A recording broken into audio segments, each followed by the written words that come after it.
Picture yourself cruising down the highway, hauling 80,000 pounds under a clear sky.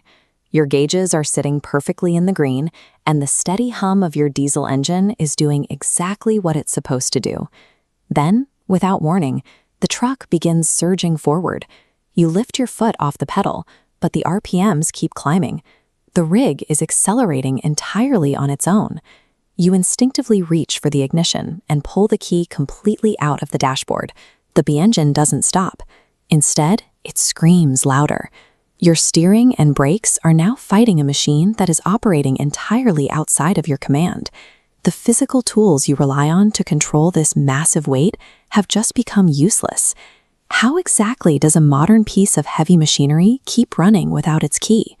To understand the mechanics of this failure, we have to rewind to the days leading up to this exact moment. The process usually starts with a few subtle physical changes. You might pick up a faint, high-pitched whine from the turbocharger, or spot a slight puff of gray or blue smoke leaving the massive exhaust stack when you accelerate. Maybe you check the dipstick and notice the engine is consuming a little more oil than usual between your routine services. Over the roar of the highway, these symptoms are incredibly easy to brush off. Treating these signs as routine wear and tear allows a quiet, internal pressure to build. They are the physical countdown to an inevitable mechanical failure. This animated diagram breaks down the mechanical differences inside the cylinders. Looking at the gasoline cylinder on the left and the heavy diesel on the right, notice that the diesel engine lacks two things. It has no spark plugs to ignite the fuel and no butterfly valve in the intake to restrict the incoming air. Instead, it relies entirely on compression ignition. The engine compresses pure air until it becomes superheated, and then injects a precise mist of fuel to create the combustion explosion. To make commercial-grade power, the turbocharger acts as an aggressive air pump. It forces a massive volume of pressurized oxygen directly into the cylinders. Inside that turbo, the central shaft spins at incredible speeds.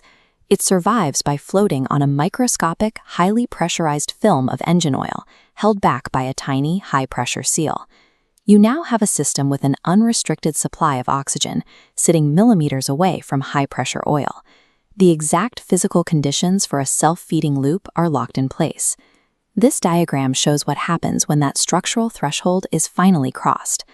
The tiny, high-pressure oil seal inside the turbocharger cracks and physically breaks apart. High-pressure engine oil immediately blasts past the compressor side and floods directly into the main intake airstream. Because a diesel engine runs purely on compression, it does not differentiate between its intended fuel and its own lubricating oil. It blindly compresses and explodes that leaked oil just as efficiently as normal diesel. This is why the ignition key fails. Turning the key only shuts off the electronic diesel fuel injectors. It does absolutely nothing to stop the mechanical vacuum from sucking oil right through that broken turbo seal. The engine has completely bypassed its own electronic safety measures. Driven purely by its internal mechanical momentum, it is now actively consuming its own lifeblood. This process creates an aggressive kinetic loop.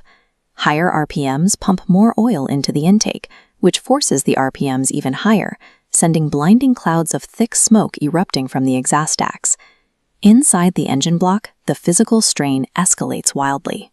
Massive centrifugal forces act on the internal metal components, pushing the entire rotating assembly far beyond the breaking point it was engineered for. The tachometer violently buries itself in the red line. The heavy connecting rods stretch, eventually snapping and physically punching a hole straight through the solid iron engine block. The only reliable way to break this combustion loop before the engine detonates is to completely suffocate its oxygen supply, usually by physically plugging the air intake with a solid board. But when you are trapped behind the wheel of a heavy truck traveling at highway speeds, executing an oxygen-starving maneuver is physically impossible. When the smoke clears and the tow truck drops the rig at the mechanics bay, the physical devastation is laid bare. You are left staring at a shattered, oil-soaked block of ruined heavy metal. The sheer scale of this destruction comes down to a jarring mechanical reality, a total engine loss, entirely driven by the failure of a single, relatively inexpensive seal. This places a heavy burden on the operator. It requires maintaining strict vigilance, paying close attention to the faintest high-pitched whine or the smallest puff of off-color smoke. Because in the realm of high-compression diesel physics, tolerating those minor warning signs ensures that a quiet drive will end in a violent and sudden loss of control.